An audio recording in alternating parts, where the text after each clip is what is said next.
15 जुलाई 1976 शाम के 4 बज रहे थे और बच्चे हर दिन की तरह स्कूल से घर जाने के लिए तैयार थे। कैलिफोर्निया के डेरीलैंड स्कूल से एक बस में 26 बच्चे बैठकर अपने घर के लिए निकल पड़ते हैं। इस बस में बैठे 26 बच्चों की उम्र 5 साल से लेकर 15 साल तक थी। तो वही इस बस के ड्राइवर थे एडवर्ड रे, जिनकी उम्र 55 साल थी। रेसिडेंशियल इलाकों को क्रॉस कर जब बस जंगल के एरिया तक जाती है तो अचानक एक हॉर्न की आवाज पीछे से आती है। बस के पीछे चल रही एक वैन बस को ओवरटेक करना चाहती थी, तो बस ड्राइवर एडवर्ड रे इसको साइड देकर सामने आने के लिए कहते हैं और जैसे ही ये वैन सामने आती है तो कुछ ही देरी पर चलने के बाद ये वैन स्टॉप हो जाती है और इसमें से 3 नकाबपोश अपने हाथों में राइफल लिए सीधे ही बस के ओर दौड़ने लगते हैं। इन्हीं में से एक नकाबपोश बस के ड्राइवर डोर को जोर जोर से खटखटाने लगता है। एडवर्ड और बच्चे ये सब देखकर पूरी तरह डरे हुए होते हैं, मगर फिर भी एडवर्ड रे दरवाजा खोल देते हैं और जैसे ही दरवाजा खोला जाता है ये तीनों बस के अंदर चढ़ जाते हैं और कहते हैं ये बस हाईजैक हो चुकी है और अब हम जैसा बोलेंगे तुम्हें वैसा ही करना होगा। अब किडनैपर बस ड्राइवर को निर्देश देते हैं कि जहाँ जहाँ हमारी वैन जाएगी तुम्हें उसी के पीछे चलना है। जिसके बाद 2 किडनैपर बस में ही रुक जाते हैं और एक किडनैपर जाकर वैन में बैठ जाता है। जिसके बाद बस वैन को फॉलो करना शुरू करती है और ये कोई थोड़ी देर के लिए नहीं था बल्कि लगभग 11 घंटे तक ये वैन इस बस को अपने पीछे पीछे जंगल में घुमाती रहती है और पूरे 11 घंटे बीत जाने के बाद आखिरकार एक स्टॉप आता है। बस को रोड के किनारे खड़े कर सारे बच्चों को और ड्राइवर ईडी रे को ये निर्देश दिया जाता है कि सभी नीचे उतर जाए और इन्हें नीचे उतारकर थोड़ी दूरी पर ले जाया जाता है, जिसे देखकर सब दंग रह जाते हैं।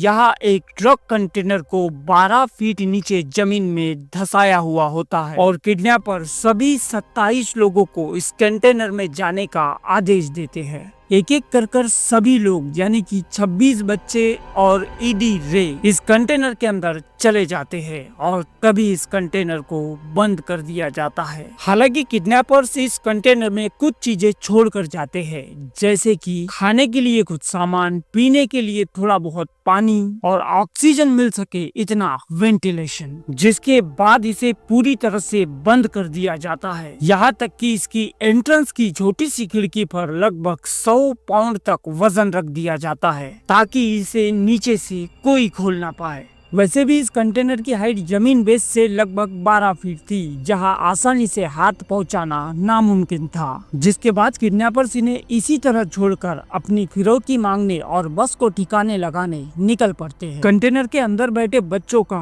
बुरा हाल था, ये देखकर ईडी रे काफी गमज़दा थे। इन सभी बच्चों में एक बच्चा सबसे बड़ा था, जिसका नाम था मार्शल, जिसकी उम्र लगभग 14 से 15 साल थी। इस कंटेनर में रहते हुए अब इन लोगों को लगभग 16 घंटे बीत चुके थे और तब जाकर ईडी रे मार्शल को खड़े करते हैं और फिर बनाया जाता है यहाँ से निकलने का एक जबरदस्त प्लान। कंटेनर के अंदर कुछ गद्दों को रखा गया था, जिस गद्दों की मदद से ईडी रे ये फैसला करते हैं कि हम इन्हें एक के ऊपर एक रखकर उस खिड़की तक तो पहुंच ही सकते हैं और मार्शल और ईडी रे इसी काम में लग जाते हैं और फिर एक के ऊपर एक गद्दा रखकर आखिरकार उस खिड़की तक पहुंच जाया जाता है। मगर इसे हटाना इतना आसान नहीं था क्योंकि इसके ऊपर 100 पाउंड जितना वजन रखा गया था। मगर कहते हैं ना, हिम्मत मर्दा तो मदद खुदा। लगातार कोशिश के बाद आखिरकार इस खिड़की में हल्की सी दरार दिखना शुरू हो जाती है